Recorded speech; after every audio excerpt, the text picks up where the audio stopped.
Hello and welcome to another new episode of Emotional Eating Unwrapped. I'm your host, Alana Kessler, and let's be honest. I love being honest. I think honesty is really the most underrated key to healing, to transformation.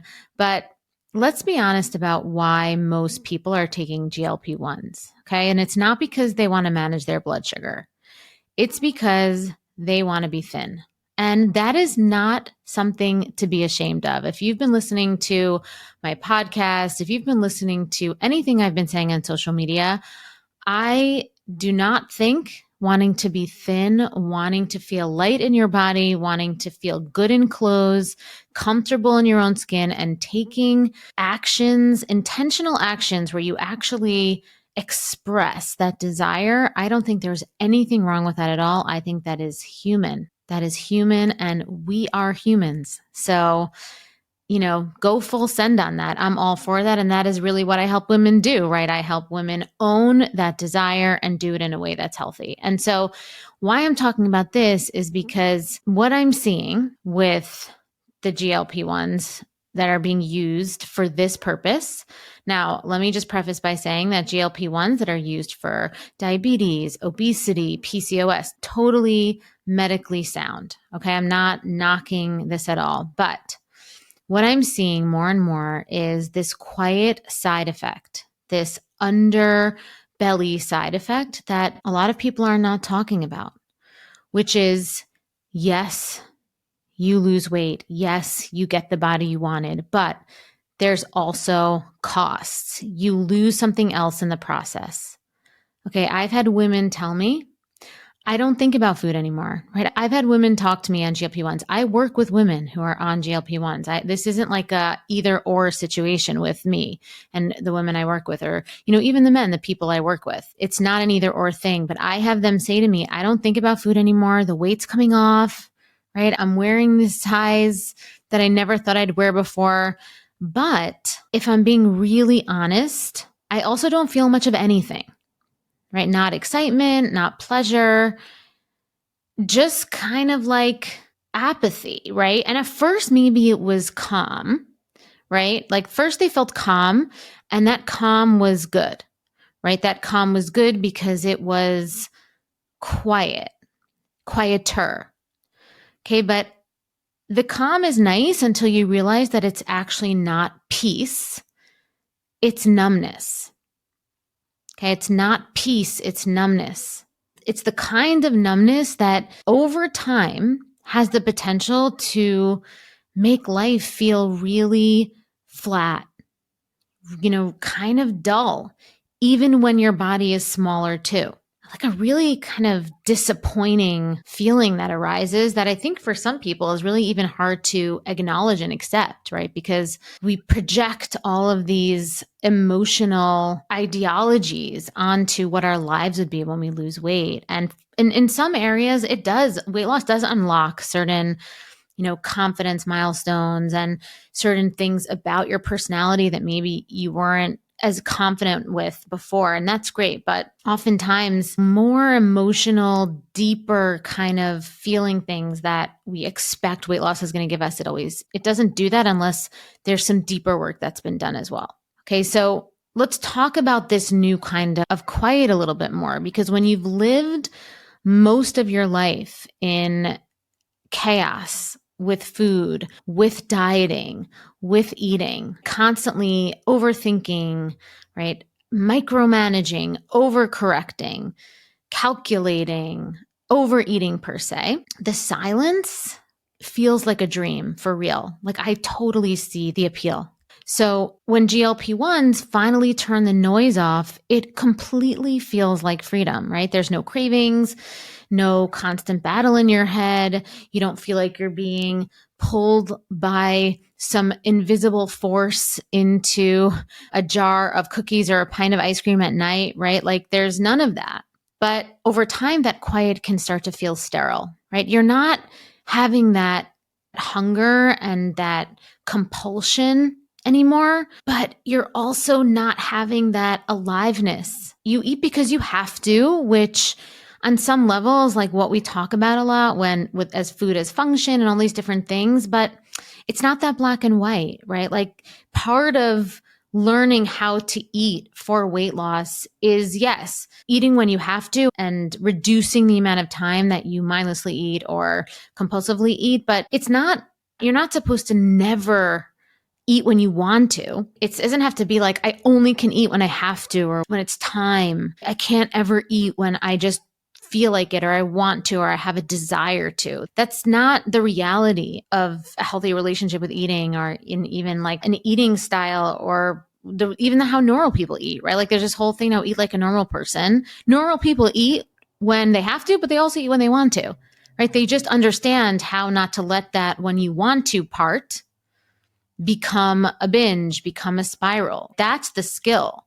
That's a skill that I teach people in my programs. Because the thing is, when you turn the volume down on the food noise, on the anxiety, you also turn the volume down on excitement, right? Anxiety and excitement are actually two sides of the same coin. And when you turn the lights out or the volume down on that, you also turn the volume down on pleasure, on emotion, on excitement, which is part of living, right? Having that adrenaline, that feeling. And if you notice, it's a really similar feeling that you might have when you're getting that kind of aura that comes before a binge, right? Which is like a adrenaline filled feeling. It's a similar thing. So that's why it's not about turning that off altogether. It's about learning how to channel that energy. And the thing is what you want to think about is like your appetite. It's not just about food. It's about life. It's directly tied to your life force. So the same hormones that regulate hunger, they also regulate dopamine, right? Which is the part of your brain that controls your motivation, your joy, your drive. So when you suppress your appetite, which we think is really just about food, you don't just silence hunger, food hunger, you mute desire. And I think a lot of this has to do with our fear of feeling. I remember when I started doing this work back in, I don't know. Well, I started on my own journey doing this work for my own healing journey in the late 90s. But when I started, when I opened my yoga studio in 2008. So for those of you who don't know or just started listening to me, I have been on this type of journey, this kind of, personal growth, healing, emotional honesty journey as a portal to healing for 25 years. And so when I started, integrating this type of stuff into my professional life, which probably was around the time that I opened my yoga studio back in 2008. I owned a yoga studio for 9 years, and everything was about more feelings and integrating emotions and people being willing to feel emotions. And I just think it's so ironic that we've come to this place now where we're so much more able to talk about feelings, yet I still think that we are a culture that's afraid to feel feelings. A lot of the women and not even just women, but men that I speak to that are on GLP-1s say the same thing. And I get it, right? Like they say it feels so nice not to think about food all the time. I totally get that because for years, food probably felt like the thing that you could control or you couldn't control. It was just something that just felt so big in your life. At first, when you don't have that anymore, when you don't have to manage that kind of extra person in the relationship of your life, it can feel empowering, right? You can finally feel like your brain is clear. You can prioritize the things you want to prioritize. But underneath, what's really happening is you're still running the same program, the same operating system that you did when you were thinking about food 24/7, engaging in binging, engaging in the dieting cycle, right? What's happening is you're hyper-focusing. There you were maybe controlling it a little bit more and it was on your brain. Now it's not on your brain, but underneath the same messaging is it's not safe to feel. So now instead of eating to shut feelings down or hyper focusing on macros and math and calories and your steps for exercise or whatever and doing all these calculations all the time. Instead of that, you're not eating. You're taking this medication. You're just kind of muting the hormones that were responsible for that, the hormones and the hormones that were activated by emotions and, maybe triggers or something that are happening, but now you're not recognizing them because they're muted, right? So now you're keeping them quiet. And the problem, like I said before, what happens is you become very apathetic, right? So yes, you're calm, but even though you're not feeling anxious, you're also not feeling joy. And I know this to be true. You're not feeling the anxiety, but you're also not feeling the joy. Also, I know this too. You're very tired, right? Like the people that are on GLP-1s, unless they're taking other things, a lot of them have been expressing to me that they get tired at like 8 p.m., right? Like they stand up and they get really dizzy. They don't really have energy or enthusiasm for stuff. And they're just less lit up by life, right? Like after the initial surge of energy, I think that comes with the weight loss. It's like we get that kind of feedback loop that something good is happening, that there's finally movement in a direction that maybe feels like it was stalled for so long. That can give you energy. But once that starts to fade, just like everything, there's just less enthusiasm for things. And it becomes really challenging. Here's what I want you to hear. You can be thin and you can still have aliveness in your life. You still can feel enthusiastic. You still can feel desire. You can feel the lightness in your body that you want to feel without suppressing your energy, without, chemically manipulating your hormones to feel that way. Especially, and again, I'm not talking about people with medical diagnoses. This is a different conversation. But to do that, you have to stop treating appetite, right? If when you think about the word appetite, there's an undercurrent of desire underneath that, you have to stop treating appetite like the enemy. And if we think about what I talk about a lot with feminine energy and masculine energy, appetite is very feminine. It's a movement charged energy. It's emotion, right? It's creativity, it's pleasure, it's desire, it's expression. It's that spark, right? That makes you like indulge in something, right? Reach for something new, have like that, that joie de vivre, right? And when you suppress it chemically, emotionally, or even through the diet culture, the control, you lose that spark. And I'm sure if whether you're on GLP-1s or not, or you're in a diet cycle, you know that it just gets tiring, right? You lose that spark. I remember, recently a client has told me that, she loves that she could fit into anything now. She loves it, right? She loves being able to go online and order, the things that she always looked at and wasn't sure if it would fit her, and she's wearing it in the size that she wants to wear. But this is what she tells me, is that she has these clothes, she gets them in the box, she tries them on, loves how she looks in the mirror, but she's too tired to go out. She doesn't have the motivation to go out and wear them. And it's not because she doesn't think she looks good in them, because that's obviously not true.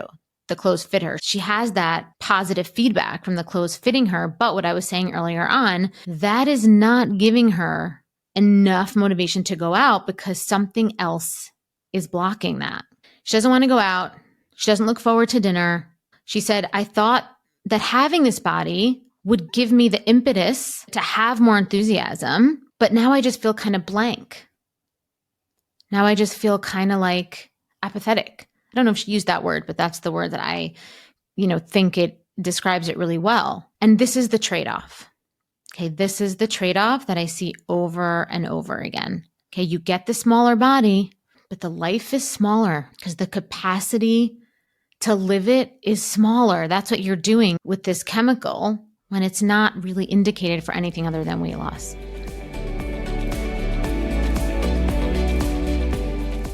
You've built a good life. From the outside, it looks like you have it all together. You eat clean, you work hard, you take care of everyone. But there's this one area that still feels impossible to master, and that is food. You can eat perfectly all day and still end up in the kitchen at night wondering why you keep doing this. You promise yourself you'll start fresh tomorrow, and I know you mean it every single time. But the cycle, it always finds its way back, especially when you're stressed, when you're overwhelmed, or when you're just tired of being the one that's holding it all together. And I get it because I lived that way for years. And what I learned is this: the problem, it was never about food. It was the pressure underneath it, the perfectionism, the self-doubt, the part of me that never felt safe and secure to just be me. And that's why I created the sober eating sequence. It's a proven 3-phase method that rewires the emotional patterns and the belief systems driving overeating so you can relax, trust yourself around food, and release weight completely naturally, without force and without obsession. Because when your body feels secure, it lets go. The cravings quiet, the self-punishment, it softens, and food, it stops being the thing that you have to fix. This is not another plan. This isn't another rule book. It's a revolutionary transformation for your nervous system, for your body, and for your identity. So join the sober eating movement today. Right? But it really doesn't have to be that way. You can be thin and live an enthusiastic and exciting and lit up life. And so if you're listening to this and you're on a GLP-1 or you're considering it, this is not about guilt. Okay. This is not about guilt. Like I said, I work with women, usually more women. I'm not really working with any men. So I'm going to be completely honest, like on GLP-1s right now. So women on GLP-1s, if you're listening to this and you're on that, this is not about guilt. Again, that's not my thing. This is about remembering that your body is meant to feel. Okay. Your body is meant to feel. Your humanness is meant to feel.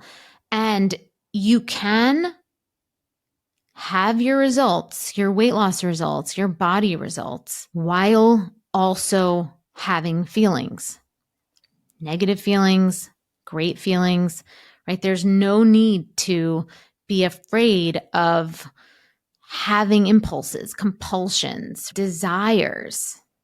No need to be afraid of that, right? Because those things, though you might see them as negatives towards food right now, are also the same things that give you so much joy in life in other areas. Okay, so let me give you a couple of recommendations for how you can, lose weight, stay thin, and also bring feelings back into your life. So the first thing I want to share is you want to reconnect with sensation. Okay, you want to reconnect with sensation. So when you eat, actually taste the food, notice the textures, right? Be willing to, slow down, right? Be willing to remind your body that food is meant to be enjoyed, right? Practice enjoying the sensation and the sensuality of eating. Okay, you want to reintroduce hunger as information, not danger, right? So if you feel hungry again, it's a good thing. It means your body is waking up. So you don't have to panic, right? You don't have to panic. You just want to start a conversation with your body and find out what you need. And then this one is really important, especially for women who feel like they're in their masculine energy a lot, constantly in your head. I want you to let pleasure count as progress. I want you to let pleasure count as progress. So don't just focus on numbers, goals, results, outcomes. I want you to track your energy, your mood, your desire, your connection. And when you find yourself like willing to engage in the world, right? Like see connecting with somebody as a win. See honoring your mood as a win. See letting yourself indulge in a desire as a win. There's no punishment for, you didn't do it wrong by letting yourself indulge in a desire. I think that's really important to to learn how to hold that.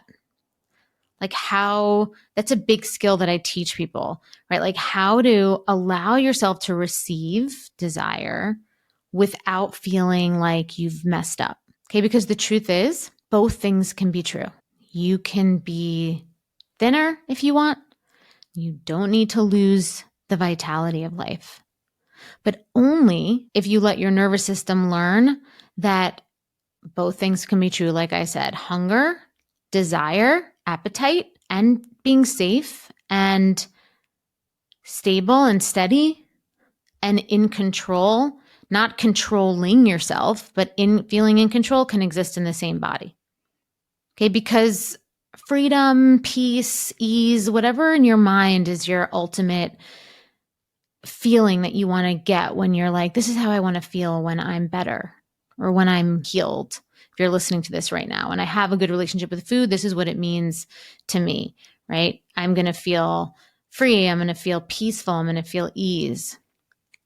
It's important to know that peace, freedom, ease isn't about being untouched by hunger or desire. It's about being able to feel it like you're the master of it. Like you are the one in the driver's seat of that. You have mastery over that and you still feel safe. Like bring it on. All the feelings, bring it on. That's where real ease, peace, freedom lives. It's in the middle. It's in that. Right? It's not in the chaos of binging and it's not in the freeze of suppression, right? It's not in the freeze of, medicating it away. Because when you learn how to hold your desires with like a friendliness, a curiosity even, right? Instead of fear or avoidance, your body stops needing extremes, right? You stop swinging between, oh my God, I overdid it. And oh my God, I feel like I can't stand up and I'm super dizzy and I didn't eat enough. And that's when everything stabilizes, when you can be in this middle area, right? Your appetite stabilizes. You find that you might not need to eat as much one day, but maybe you want to eat more another day. Your emotions stabilize. Your ability to connect is more available, right? And your weight. I know that is a valid and really important goal for a lot of people. And I want to honor that because for myself, feeling like my body is where I want it to be at the weight it is or at the size it is, that's really important for my confidence. And so I honor women and men and I want to empower you to really own that and take the steps to get there. I just think it's important that you realize that there is a cost to this way of getting there. I wanted to lay those out today. Okay, so the takeaway, right? This isn't a knocking on GLPs, right? Totally get it. But I just really want you to remember that real freedom isn't about suppression. It's not about trying to control the controlling. It's not about controlling. It's about trusting. Real peace, real ease isn't about the absence of craving. It's feeling safe enough to let it in. It's feeling safe enough to let it in, to embrace that huge wave of wanting and feel comfortable and not feel like it's going to wash you out. You're going to have a huge wipeout, right? You have to learn to surf that. You have to learn to surf that wave of craving and wanting. And that's the integration. That's the evolution. That's the healing. Thank you so much. That is all I have for you today. If you are listening to me today on YouTube, please like and subscribe, share with a friend if you think that they might benefit from this episode. If you're listening on Spotify and or Apple, please leave us a review there. And if you would like a free one-on-one session with me, private one-on-one coaching session with me, you can leave us a review on Apple, take a screenshot. You could send it to me on Instagram at bewellbyak, or you can email us at podcast@bewellbyak.com. And until next time, I'm Alana, and thank you for listening to Emotional Eating Unwrapped.